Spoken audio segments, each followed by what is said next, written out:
Hello bachcho, let's read this question. So the given direction is each of this question contains two statements, adjacents and regions.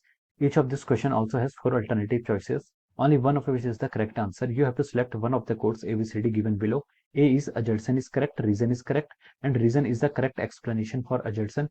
B is adjacent is correct and reason is correct, and reason is not a correct explanation for adjacent. C is adjacent is correct and reason is incorrect, and D is adjacent is incorrect and reason is correct. Okay, so the given assertion क्या आपका two sources of equal intensity, दो sources हैं equal intensity के, always emit equal number of photons in any time interval.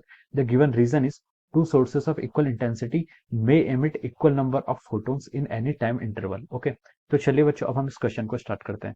तो देखिए बच्चों इस question का की कॉन्सेप्ट क्या है. The key concept of this question, इस क्वेश्चन का की कॉन्सेप्ट हम लिख सकते हैं. देखिए आपको यहाँ पर क्या देखिए अजर्सन्स और रीजन गिवन है, आपको बताना है कि अजर्सन रीजन गिवन है, आपको बताना है कि कौन सा ऑप्शन इन चार ऑप्शन में से आपका ट्रू है. ओके, और इसका जो की कॉन्सेप्ट हम लिख सकते हैं वो क्या लिख सकते हैं, आपका इंटेंसिटी लिख सकते हैं. क्या intensity is the key concept of this question. Okay, तो देखिए बच्चों इंटेंसिटी होता है क्या, हम इंटेंसिटी को डिफाइन करते हैं.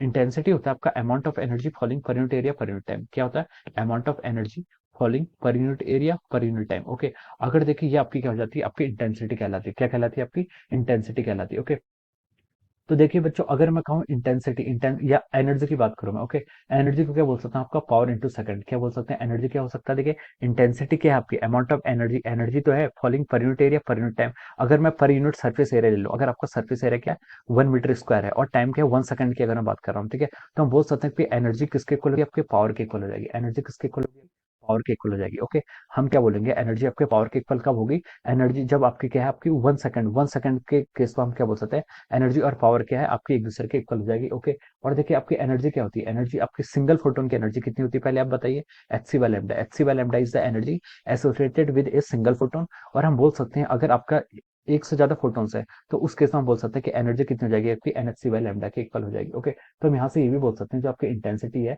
वो आपकी किस पे डिपेंड कर रही है, इंटेंसिटी कितनी होगी आपकी एनएचसी बाई लैम्डा के इक्वल होगी. किस केस में, जब आपका क्या surface area unit surface area है और 1 सेकंड की हम बात कर रहे हैं. ओके, तो इस केस में हम यहाँ पर से ऐसे बता सकते हैं. अब देखिए इसने बोला है कि to sources of equal intensity always emit equal number of photons in any time interval. Okay, तो देखिए अगर आपकी इंटेंसिटी इक्वल होगी, इंटेंसिटी किस किस पर डिपेंड करती है, इंटेंसिटी एक तो आपकी नंबर ऑफ फोटोन्स पर डिपेंड कर रही है, आपके कितने फोटोन्स इमिट हो रहे हैं, और फिर दूसरा किस पर डिपेंड कर रही है, आपकी वेवलेंथ पर डिपेंड करती है. किस पर, वेवलेंथ की, जो आपका फोटोन है फोटोन की क्या है वेवलेंथ कितनी है.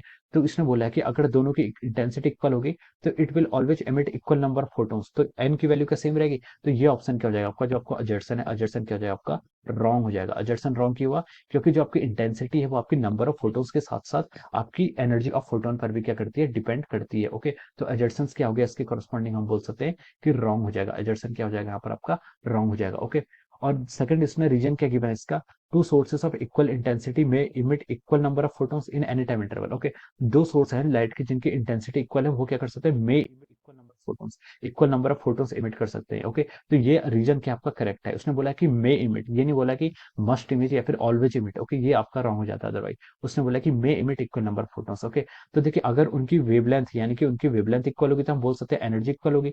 सारे फोटोन्स जितने भी आपके फोटोन्स इमिट हो रहे हैं सबकी एनर्जी इक्वल होगी. तो हम बोल सकते हैं कि देखिए अगर आपकी एनर्जी भी इक्वल है तो आपके हम बोल सकते हैं आपकी इंटेंसिटी इक्वल है. तो हम बोल सकते हैं दो सोर्सेस में अगर देखिए आपके अगर आपके दो सोर्सेस हैं, दोनों सोर्सेस की आपके देखिए energy of single photon equal होगी और इंटेंसिटी भी इक्वल होगी, तो हम बोलेंगे कि नंबर ऑफ फोटोन्स भी दोनों से क्या होंगे आपके इक्वल होंगे, क्योंकि नंबर ऑफ फोटोन्स किस पर डिपेंड करते हैं, आई बाई ई पर डिपेंड कर रहे हैं. इंटेंसिटी तो हमने दोनों की सेम रखी है, और अगर हमने वेवलेंथ फ्रीक्वेंसी या फिर वेवलेंथ भी फिक्स कर दी तो हम बोल सकते हैं कि दोनों केसेस में आपके नंबर ऑफ फोटोन्स क्या होंगे, इक्वल होंगे. ओके, तो हम बोल सकते हैं कि अजर्सन तो इनकरेक्ट है, बट रीजन क्या है इस क्वेश्चन के करस्पॉन्डिंग आपका करेक्ट है. ओके, तो assertion is incorrect, reason is correct. Assertion is incorrect, reason is correct. ये आपका देखिए किससे मैच कर रहा है, आपका ऑप्शन डी से मैच कर रहा है. Okay, so we can say that option D is the correct answer of this question. इस क्वेश्चन के करस्पॉन्डिंग जो आपका ऑप्शन डी है वो क्या हो जाएगा, आपका करेक्ट आंसर हो जाएगा. Okay, this will be the right answer of this question. Okay, so I hope you all understood this concept. All the best and thank you so